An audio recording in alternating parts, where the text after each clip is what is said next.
নমস্কাৰ সকলোকে। আজি হৈছে অসম দিৱস। অসম দিৱস উপলক্ষে সমূহ অসমবাসী ৰাইজলৈ মই শুভেচ্ছা জ্ঞাপন কৰিছোঁ। এই প্ৰতি বছৰে 2 ডিচেম্বৰ তাৰিখে অসম দিৱস হিচাপে পালন কৰা হয়। আনহাতে এই অসম দিৱসক চুকাফা দিৱস হিচাপেও জনাজাত, কাৰণ স্বৰ্গদেউ চুকাফা প্ৰথম এই 2 ডিচেম্বৰ তাৰিখে অসম ভূমিত পদাৰ্পণ কৰিছিল। এই অসম দিৱস 1996 চনৰ 2 ডিচেম্বৰৰ পৰা পোনপ্ৰথমে অসমত অসম দিৱস হিচাপে পালন কৰা হয় আৰু এই অসম দিৱসক অসমৰ সাংস্কৃতিক আৰু ঐতিহ্য হিচাপেও 2 ডিচেম্বৰ দিনটো পালন কৰা হয়।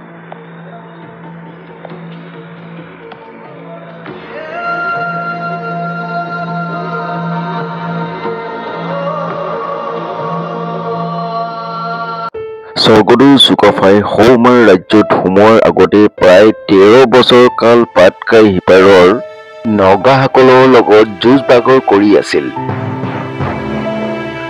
1228 খ্ৰীষ্টাব্দত স্বৰ্গদেউ চুকাফাই এই নগাসকলক নিজৰ কৰতলীয়া কৰি তাৰ পাছত চুকাফাই কমাণ্ডই আগুৱাই আহি দিহিং নৈৰ কাষৰ নামৰূপ পাইছিলেহি। ৰাজধানী স্থাপনৰ কাৰণে সুবিধাজনক ঠাই নোপোৱাত তেওঁ টিপাম পাইছিলেগৈ। টিপামৰ পৰা আগুৱাই হলগুৰিত উপস্থিত হয়গৈ।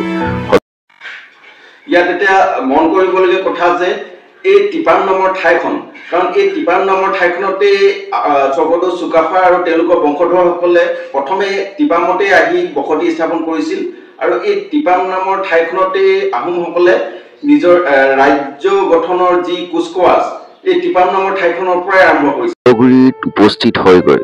হলগুৰিত 5 বছৰ কাল থাকি তেওঁ লুইতেদি ভটিয়াই হাবুং নামৰ ঠাই পাইছিলেগৈ। তাতো 3টা বছৰ কটাই তেওঁ আকৌ দিখৌৱেদি উজাই আহে।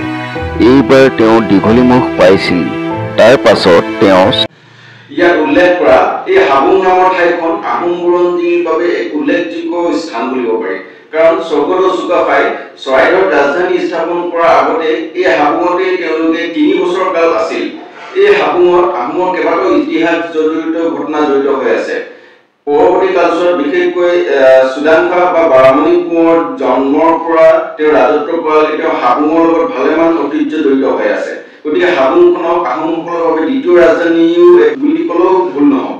বছৰ কটাই চুকাফাই পুনৰ ভটিয়াই শিমলুগুৰি পাইছিলেগৈ। শিমলুগুৰিত তেওঁ 6 বছৰ কাল কটায়। তাৰ পাছত সুবিধাজনক ঠাই নোপোৱাত তেওঁলোকে ডিমৌ পাইছিলেগৈ। ডিমৌত তেওঁ লাটেংফা নামৰ এখনি নগৰো স্থাপন কৰিছিল। বানপানীত সেই ঠাইটুকুৰা তল যোৱাৰ কাৰণে নগা পৰ্বতৰ কাষত সৰু পাহাৰ এটি বাছি লৈ নতুনকৈ নগৰ পাতে। এই নগৰখনৰ নাম দিয়া হ'ল চৰাইদেউ। এই ধৰণে অনাই বনাই ঘূৰি অৱশেষত চৰাইদেউকে ৰাজধানী হিচাপে লৈ চুকাফাই সৌমাৰ খণ্ডত আহোম ৰাজ্য প্ৰতিষ্ঠা কৰি ৰাজত্ব কৰিবলৈ ল'লে। এইদৰে স্বৰ্গদেউ চুকাফাই 1253 চনত চৰাইদেউতে ৰাজধানী পাতিবলৈ থিৰাং কৰিলে আৰু লগতে ইয়াৰ নিকটৱৰ্তী অঞ্চলৰ বিশেষকৈ মৰাণ আৰু বৰাহীসকলৰ লগত বন্ধুত্বপূৰ্ণ সম্পৰ্ক গঢ়ি তুলি সম্পৰ্ক বজাই ৰাখি নিজ ৰাজ্য বিস্তাৰৰ মনোনিৱেশ কৰে। ইয়াত সকলোৰে মনত এটা প্ৰশ্ন উদয় হ'ব পাৰে যে অসম দিৱসৰ লগত স্বৰ্গদেউ চুকাফাৰ নামটো কেনেকৈ জড়িত হ'ল। কাৰণ চুকাফাৰ পৰাই পোনপ্ৰথমে আহোম ৰাজ্য প্ৰতিষ্ঠা হৈছিল।